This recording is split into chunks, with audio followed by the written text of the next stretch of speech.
Hey guys, it's Sam with Celebrity Workout Routines. Welcome to the video. Pleasure to have you guys aboard today. Before we get started, just a quick note. If you do enjoy this video, really appreciate it if you could give it a like or subscribe to my channel. Just gives me some feedback on what type of videos to make in the future. All right, so in today's video, we're going to be discussing Jessica Biel's diet plan.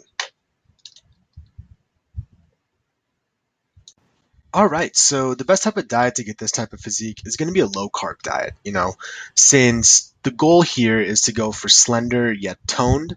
You're going to want to restrict calories, carbs, all these unwanted sugars and processed foods while also having a high protein diet so that while you are trying to lose weight and get that slender look, you're going to be maintaining your muscle mass. And that's best achieved with a low carb diet. Essentially, when you restrict carbohydrates, for a extended period of time, your body starts to use different metabolic pathways in order to burn fat and use for energy.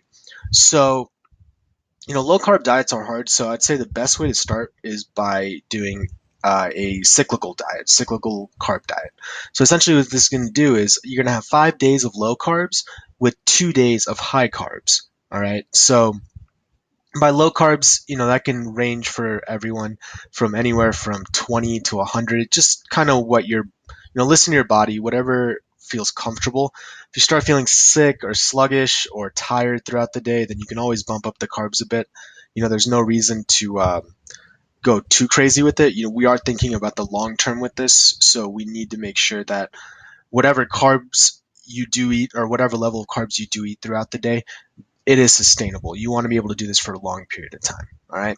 So cycle the carbs and make sure that on your low carb days, you're eating a high protein diet. What this is going to do is, you know, due to your strength training and your cardio, you're going to want to maintain your muscle mass. Getting to a low body fat percentage and not having any of that muscle foundation underneath, it's not going to be the look you're going for. So make sure that you are strength training, you have a high protein diet, and that's going to make sure that once you do get to those lower body fat percentages, that your arms, your muscles are showing through, and it's going to give you that toned look.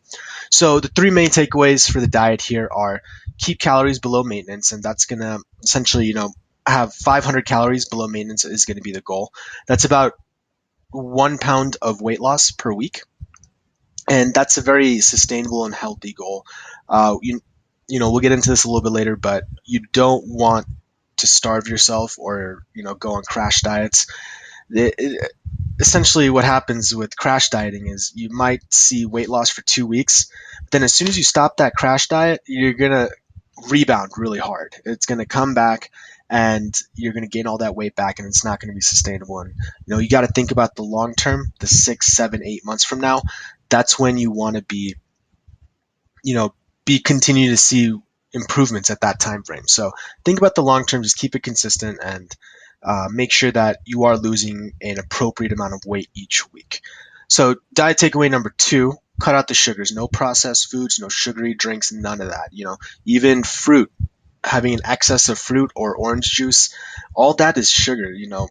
Don't ingest too much of that. Like, obviously, if you want to have a glass of orange juice in the morning, not going to kill you, and it's not going to slow your progress down as long as you're doing everything else well. So, obviously be smart about it, but make sure that you aren't, getting a bulk of your calories from simple sugars, and like no cokes. Drink water when possible. No candy, no junk food, nothing like that. Right. Diet takeaway number three, like I discussed earlier: eat protein. You're gonna need that protein when you lift weights. You're tearing your muscle fibers.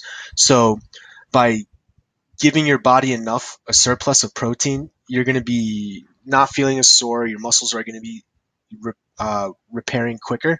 So you'll be able to get back in the gym and you won't feel sluggish and tired. And usually all those things lead to lower motivation, and which leads to people falling off the wagon and not continuing with their workout and diet. So that's about it. Again, like before, when I said it's about the long term, it truly, truly is. You just want to stay consistent, you want to stay focused, and you want to think about the long term plan. This got to be a lifestyle change. It's not a fad diet. It's not about 3 weeks from now for some party that you're going to. You want to make these changes for the long run. And if you approach it with that mindset, then, as soon as you hit your goal, you'll won't be any different to maintain it for 2 years, 3 years, 4 years, 5 years. Like down the road is what you want to think about. So that's it for today, guys. I hope you guys enjoyed the video. Again, if you enjoyed the video, please give this video a like or subscribe to my channel. Gives me some great feedback on what you guys are enjoying. All right, catch y'all later. Thanks. Peace.